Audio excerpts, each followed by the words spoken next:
जय श्री राधा रानी सरकार की, जय श्री कृष्ण भगवान की, जय सदगुरुदेव श्री बंसी वाले महाराज की, जय कार्तिक मास महत्यमी की। मंदिर श्री बंसी वाले महात्मा यूट्यूब चैनल की ओर से हम आप सभी भक्तों का हार्दिक अभिनंदन करते हैं। कार्तिक मास का पावन समय चल रहा है और भगवान की जितनी भी अधिक भक्ति की जाए उतना भगवान की कृपा मिलती है। सबसे बड़ी बात यह है कि कार्तिक मास की कथाओं को सुनने से और इन दिनों में भगवान की पूरी श्रद्धा भावना से भक्ति करने से भगवान के चरणों में मन लग जाता है और जब मन भगवान के चरणों में लग गया तो भगवान की कृपा अपने आप प्राप्त हो ही जाती है। क्योंकि सबसे बड़ी बात यही है कि भगवान के चरणों में मन नहीं लगता है, लेकिन कार्तिक मास की इन कथाओं को सुनने से भगवान से प्रेम भी हो जाता है, भगवान की कथा में मन भी लगता है और उसके बाद संसारिक इच्छाएं भी पूरी होती हैं और मनुष्य जीवन की समाप्ति पर अर्थात जब मनुष्य जीवन का अंतिम समय आता है उस समय भगवान के धाम की प्राप्ति हो जाती है। तो कार्तिक मास महत्म के 5वें अध्याय की कथा इस प्रकार है। राजा पृथु देवऋषि नारद जी से कहने लगे हैं कि हे मुनिवर, अब आप कार्तिक मास में किए जाने वाले स्नान की विधि और नियमों का वर्णन कीजिए, साथ ही उनके बारे में हर विधि को ठीक ठीक बताइए। देवऋषि नारद जी कहने लगे हैं कि हे राजन, तुम भगवान विष्णु के अंश से उत्पन्न हुए हो, तुम्हारे लिए कोई भी बात अज्ञात नहीं है, तथापि तुम पूछते हो, इसलिए मैं कार्तिक मास के परम उत्तम महात्म्य का वर्णन करता हूँ, सुनो। आश्विन मास के शुक्ल पक्ष में जो एकादशी आती है उसी दिन आलस्य छोड़कर कार्तिक मास के उत्तम व्रतों का नियम ग्रहण करें। व्रत करने वाला पुरुष पहर भर रात बाकी रहे तभी उठे और जल सहित लोटा लेकर गांव अथवा नगर के बाहर नेत्रे कोण की ओर चला जाए। दिन और संध्या के समय उत्तर दिशा की ओर मुंह करके तथा रात हो तो दक्षिण दिशा की ओर मुंह करके मलमूत्र का त्याग करे। पहले जनेऊ को दाहिने कान पर चढ़ा ले और भूमि को तिनके से ढककर अपने मस्तक को वस्त्र से आच्छादित करे। शौच के समय मुख को यत्न पूर्वक बंद रखे, ना तो थूके और ना ही मुंह से ऊपर को सांस ही खींचे। मल त्याग के पश्चात गुदा भाग तथा हाथ को इस प्रकार धोए जिससे मल का लेप और दुर्गंध दूर हो जाए। इस कार्य में आलस्य नहीं करना चाहिए। 5 बार गुदा में, 10 बार बाएं हाथ में तथा 7-7 बार दोनों हाथों में मिट्टी लगाकर धोएं। फिर 1 बार लिंग में, 3 बार बाएं हाथ में और 2-2 बार दोनों हाथों में मिट्टी लगाकर धोएं। यह गृहस्थ के लिए शौच की विधि बताई गई है। ब्रह्मचारी के लिए इससे 2 गुना, वानप्रस्थ के लिए 3 गुना और सन्यासी के लिए इससे 4 गुना करने का विधान है। रात को दिन की अपेक्षा आधे शौच मिट्टी लगाकर धोने आदि का नियम है। रास्ता चलने वाले व्यक्ति के लिए, स्त्री के लिए तथा शूद्रों के लिए उससे भी आधे शौच का विधान है।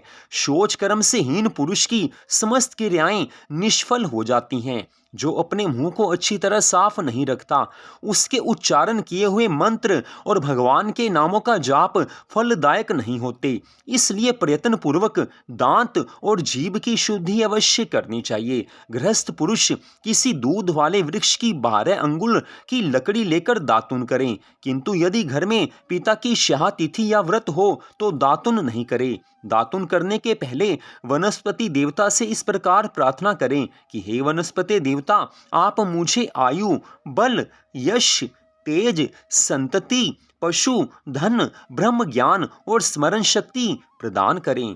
इस तरह प्रार्थना करने के पश्चात दातुन से दांत साफ करने चाहिए। प्रतिपदा, अमावस्या, नवमी, षष्ठी, रविवार तथा चंद्रमा और सूर्य ग्रहण के दिन दातुन नहीं करना चाहिए। व्रत और श्राद्ध के दिन भी लकड़ी की दातुन करना मना है। उन दिनों जल के 12 कुल्ले करके मुख शुद्ध करने का विधान है। कांटेदार वृक्ष, कपास, सिंधुवार, ब्रह्म वृक्ष अर्थात पलाश, बरगद, एरंड अर्थात रेंड और दुर्गंध युक्त वृक्षों की लकड़ी को दातुन के काम में नहीं लेना चाहिए। फिर स्नान करने के पश्चात भक्ति परायण और प्रसन्न चित्त होकर चंदन, फूल और तांबूल आदि पूजा की सामग्री ले श्री हरि विष्णु भगवान जी के अथवा भगवान शिव के मंदिर में जाएं। वहां भगवान को पृथक पृथक पाद्य अर्घ्य आदि उपचार अर्पण करके स्तुति करें तथा पुनः नमस्कार करके गीत आदि मांगलिक उत्सव का प्रबंध करें। ताल, वेणु और मृदंग आदि बाजों के साथ भगवान के सामने नृत्य और गान करने वाले लोगों का भी तांबूल आदि के द्वारा सत्कार करे। जो भगवान के मंदिर में गान करते हैं अर्थात भजन गाते हैं, वे साक्षात भगवान विष्णु के स्वरूप हैं। कलयुग में किए हुए यज्ञ, दान और तप भक्ति से युक्त होने पर ही जगतगुरु भगवान को संतोष देने वाले होते हैं।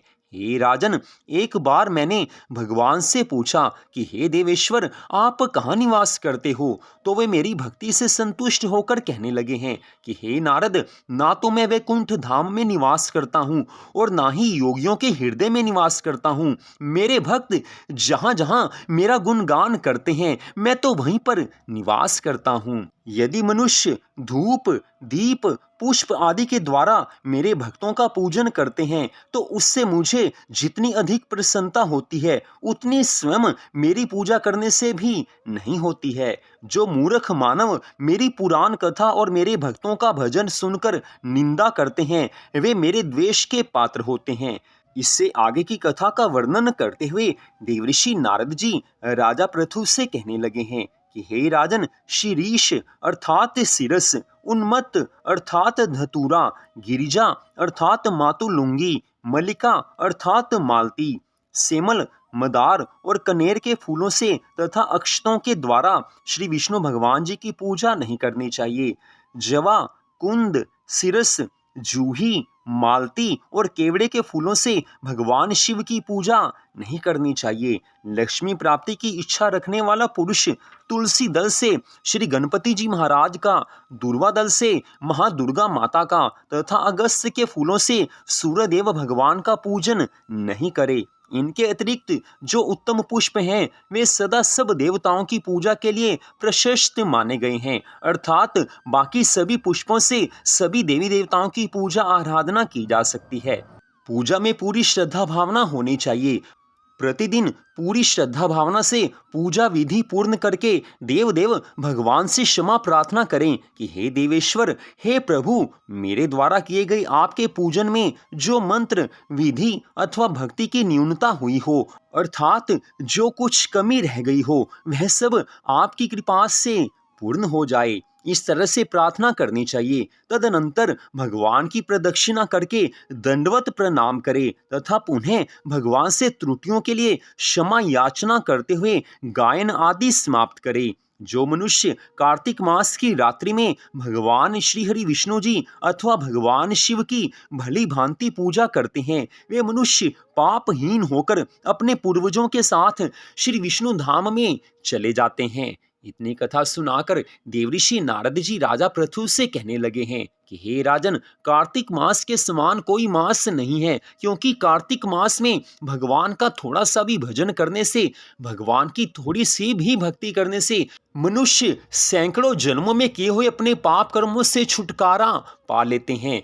84 लाख योनियों में मनुष्य योनि सर्वश्रेष्ठ बताई गई है, क्योंकि मनुष्य मात्र को ही भगवान की भक्ति करने का अधिकार है और किसी भी योनि में भगवान की भक्ति नहीं की जा सकती है। लेकिन विडंबना यही है कि मनुष्य शरीर प्राप्त करके किसी भी मनुष्य का मन अपने आप भगवान के चरणों में नहीं लगता है। बार बार उसे समझाने पर, संत और शास्त्र बार बार समझाते हैं, तब भी मनुष्य का मन भगवान की भक्ति में नहीं लगता है। बहुत भाग्यवान होते हैं वो मनुष्य जो संत और शास्त्र की वाणी पर विश्वास करके कार्तिक मास में भगवान की पूरी श्रद्धा भावना से भक्ति करते हैं। ऐसे मनुष्यों का जन्म लेना ही सफल है।